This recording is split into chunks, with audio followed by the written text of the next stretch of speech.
Great.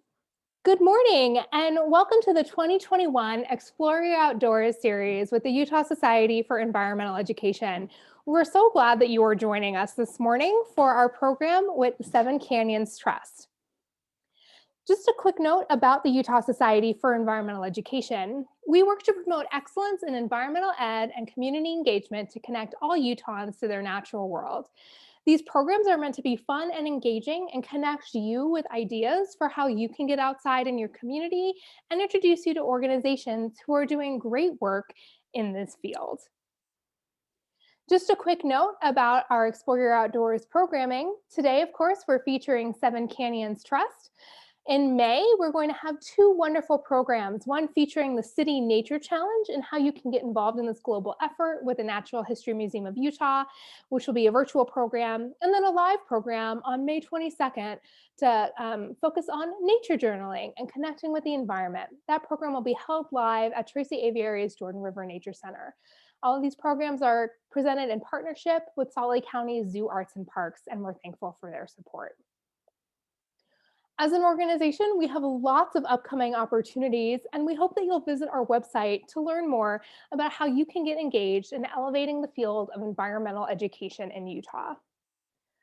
Finally, we cannot do this work without community support. We depend on organizations large and small to help us achieve our mission. So we're really thankful to every community organization who has helped us deliver programs and achieve our work.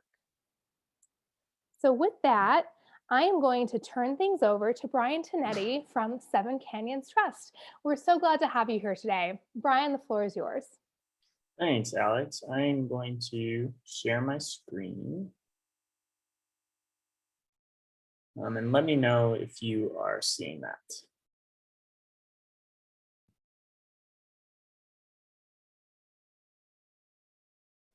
Are we all good? Sure can. Great. So yeah, thanks, Alex. So my name is Brian Tinetti, and I am the executive director and founder of a nonprofit organization called the Seven Canyons Trust. We are an organization working to uncover and restore the buried and impaired creeks here in the Salt Lake Valley.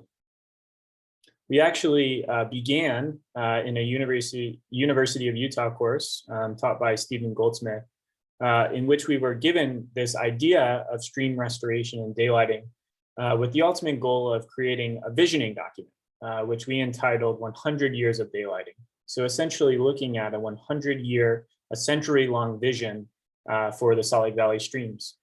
This document actually went on to win a Utah American Planning Association award, which kind of spurred the creation of our organization in that we had this award-winning document. So why not create an organization to implement said document? So what is stream daylighting? Stream daylighting is essentially the uncovering of a stream previously buried in a pipe or culvert. It typically aims to restore to the most natural state possible, but this kind of depends on the factors upstream, the surrounding land use of the area, and the space that we have available. There's also two other forms of daylighting: architectural daylighting, which brings up the stream in a more engineered channel, typically characterized by concrete creek beds and banks. And then third, cultural daylighting, which doesn't actually bring up any water, but kind of the idea of our underground waterways to the collective consciousness, if you will. And this can be done a number of different ways, such as paint, like painting a creek channel over top an underground creek, or through art, sculpture, and even dance to represent the underground waters. And what are some of the benefits of daylighting, or the benefits of having above ground streams running through our city? So water and air quality. Culverts can actually speed up water velocities, which can increase erosion and transport nutrients and pollutants into downstream communities. Whereas natural creeks can actually clean nutrients and pollutants through vegetation along the stream and deposition and groundwater infiltration. And those new riparian forests along the stream channel can help to filter air pollution. Those same riparian forests also create critical riparian habitats. So about 80% of our Utah species rely on riparian ecosystems during a portion of their life cycle. Yet this habitat only makes up about 1.2% of Salt Lake City's total land area. Neotropical migratory birds also utilize this habitat on their annual migrations between South America and Canada every year. And uncovering streams can support our biodiversity, decrease habitat fragmentation, create wildlife corridors, and improve fish passage. Creeks can also improve our quality of life by adding visual attraction, creating a sense of place, and masking the sights and sounds of our urban environments and our cities. They provide access to nature for nature-starved urban families and children, which is critical to their development and mental and physical well-being. Creeks can also create microclimates that cool the urban heat island effect and provide an escape in those intense summertime heats. And they provide gathering spaces for festivals, celebrations, or just hanging out. Daylighting can improve property values and business revenues. There was a $18 million daylighting project in Kalamazoo, Michigan, which actually generates $12 million every year in revenue from festivals. So it nearly paid for itself in a year. The projects can also facilitate surrounding development as people want to live by and locate businesses by waterways. And many communities are also finding it cheaper to remove aging kind of stormwater infrastructure, pipes and culverts, and actually daylight the creeks rather than replacing those pipes and culverts. Creeks can be living laboratories for surrounding schools to study the benefits of streams. And greenway corridors adjacent to the creeks can be east to west trails here in the Salt Lake Valley. We have excellent north to south trails in the Bonneville Shoreline Trail and the Jordan River Trail, but nothing that really connects the two. The Parleys Trail, which runs adjacent to Parleys Creek, is a really good example of the opportunity that we have to create connections between the Wasatch Range and the Jordan River, this range to river connection. Creeks also provide opportunities for anglers, access to trails and recreation, and improve public health. A study found that trail users save about $500 in reduced medical care every year. And finally, resiliency. Culverts can actually create choke points in our stormwater system where flood debris can become obstructed by those pipes. And daylighting helps to remove these choke points and actually slows down water velocity compared to the smooth kind of concrete pipes through meanders and rocky and vegetated banks. When a floodplain is included, the floodwaters can actually kind of spread out and seep into the ground.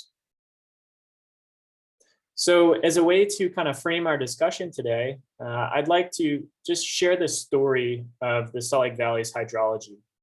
So I wanted to start in 1914, but in no way is this the beginning of the story. Indigenous peoples have stewarded our streams for centuries and centuries, fishing and hunting along the creeks, foraging vegetation along the banks, drinking that snowmelt runoff, and traveling through these corridors for hunting and other purposes. So the year is 1914. We've just completed a massive water infrastructure project. The culmination of 50 years of taming and tapping City Creek, the creek is now buried to protect water supply, according to the Planning Commission. Fast forward to 1983, the combination of a large snowpack and a fast spring melt causes City Creek to come barreling down the canyon. bringing with it boulders and even whole trees. This flood debris catches at a choke point in the system, a culvert, and the flooding goes up and over onto the street. Wooden pedestrian bridges were built. Canoers and kayakers came to take advantage of the new recreational feature. And it was even rumored that a cutthroat trout was caught in the new State Street River.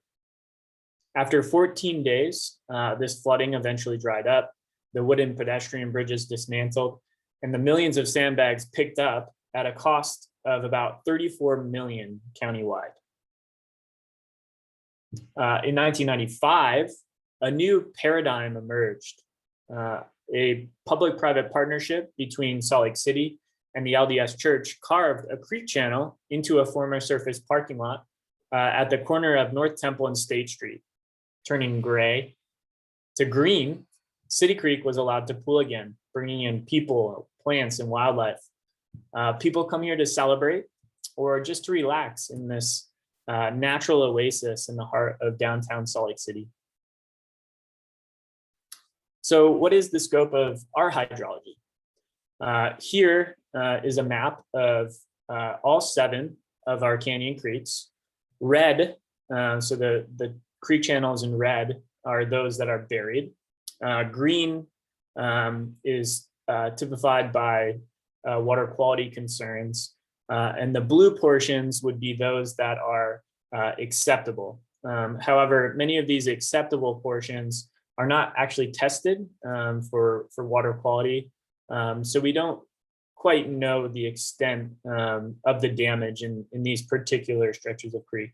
So in total, we have about 21 miles of buried creek and about 87 miles of impaired waterway.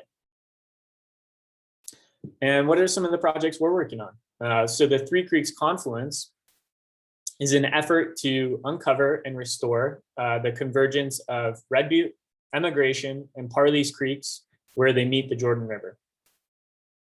It's roughly 13th south and 9th west in Salt Lake City. And the Sorensen Unity Center is just kitty corner, to the right of the screen. Here's a look at the previous conditions of the site. So we're looking down 13th south, and the pipes in the middle of the screen are those that are conveying the creeks. And the Jordan River is just that water body on the bottom of the screen.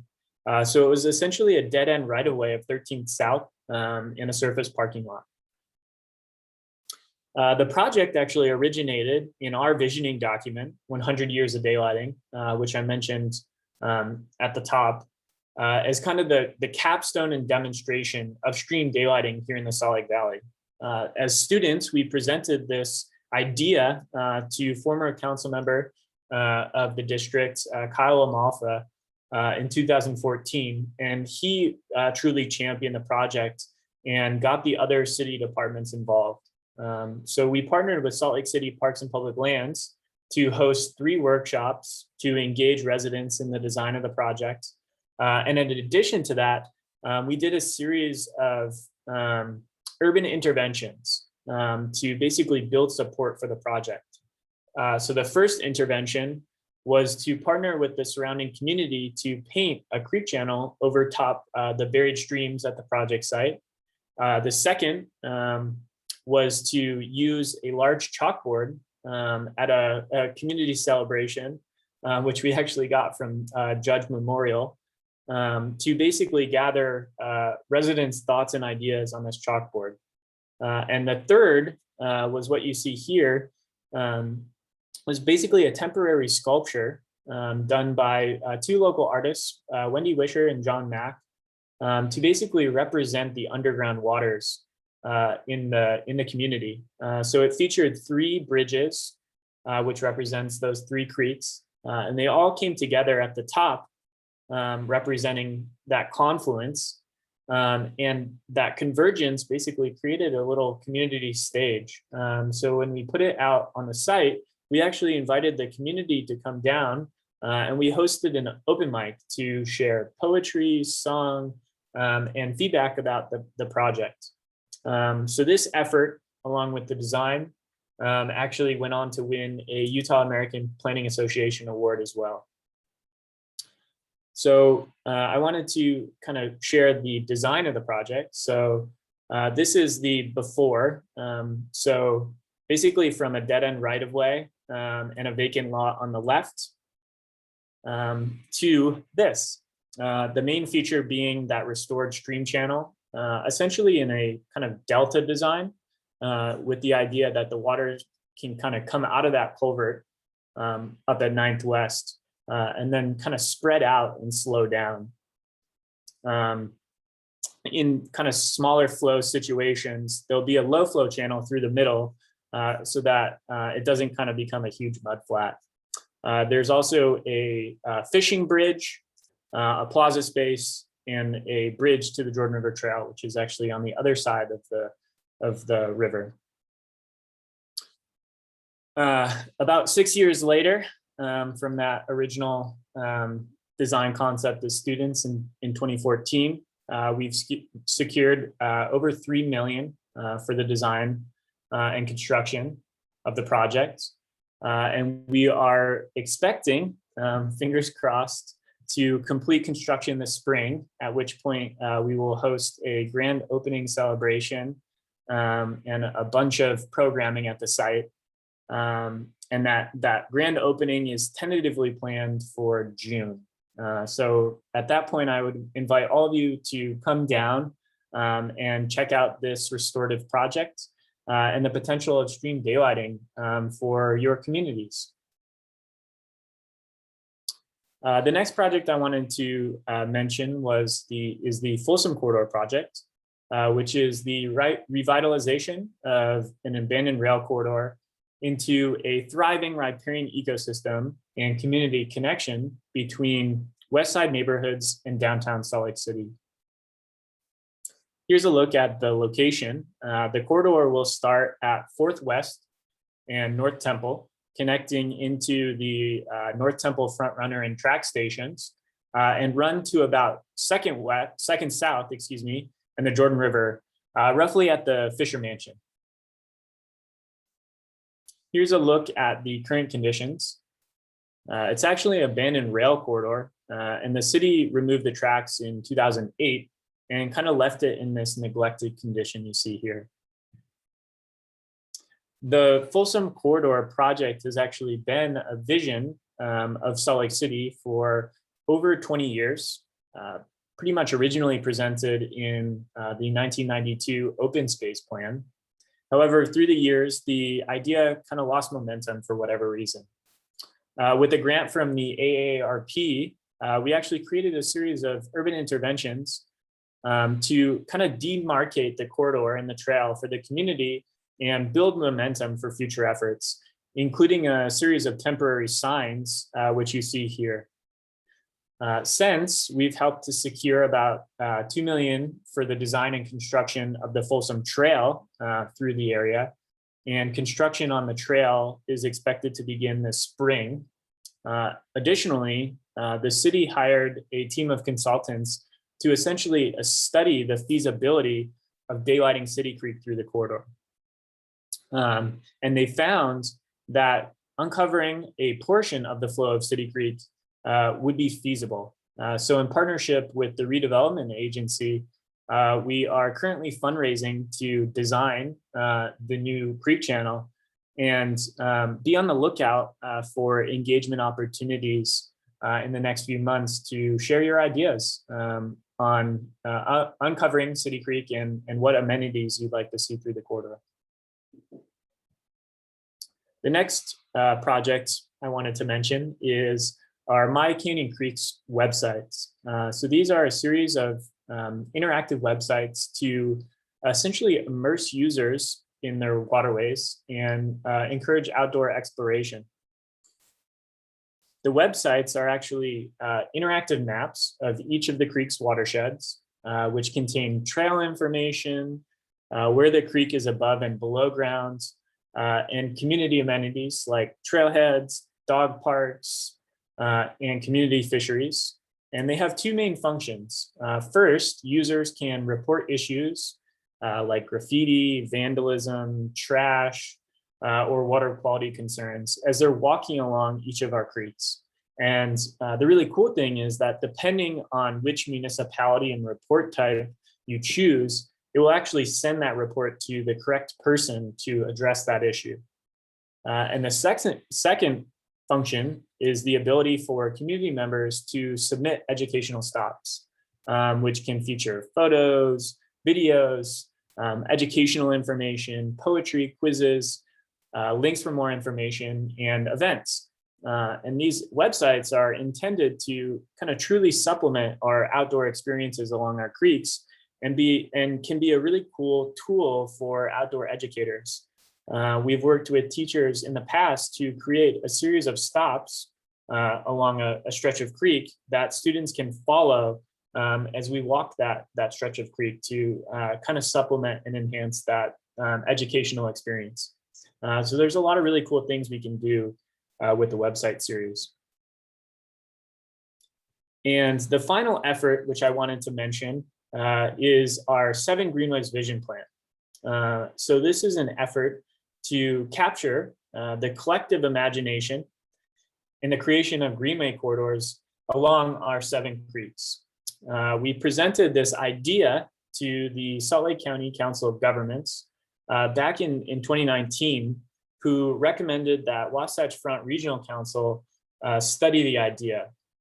So led by Salt Lake County, we actually received a $135,000 grant from Wasatch Front Regional Council's Transportation and Land Use Connection Program to fund the visioning process.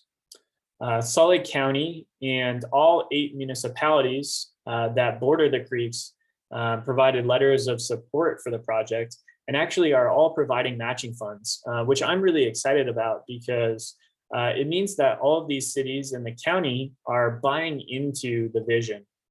So the plan will highlight areas of opportunity in each of the 7 greenways, recommend best practices, possible policies for implementation, and a toolbox of design concepts and guidelines for the future greenways.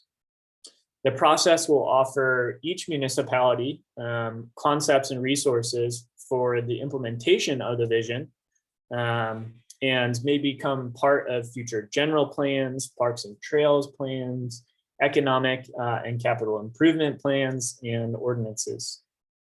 So currently, we are wrapping up the existing conditions study and closed our public survey this past Wednesday. But in June, we'll actually be hosting a public visioning workshop, which will be a great opportunity to share your visions for these future greenways. And then I also wanted to mention our water trivia event, which we're bringing to a virtual platform this Thursday, March 25th. And this event combines water-themed education with fun and friendly competition.